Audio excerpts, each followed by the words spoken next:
শুভ সন্ধ্যায় চলে এলাম। এই যে আমলকি আচার বানাবো, আমলকির আচার বানাবো। তাই প্রথমে আমি সিদ্ধ করে নেব। ধুয়ে পরিষ্কার করে নিয়েছি, এখন প্রথমে সিদ্ধ করে নেব। এবার সিদ্ধ করা হয়ে গেছে, এবার একে একে নামিয়ে নেব।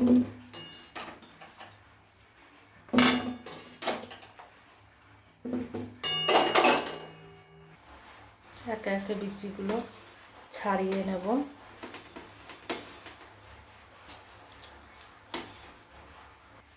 সব ছাড়িয়ে নিয়েছি। এবার তেলটা গরম হয়ে গেছে, এবার দিয়ে দেবো আমলকিগুলো।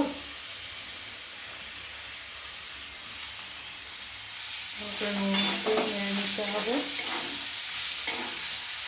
চিনি দিয়ে ভালো করে নেড়ে নিতে হবে। এবার হয়ে গেছে, ভাজা মশলাটা ছিটিয়ে দেবো।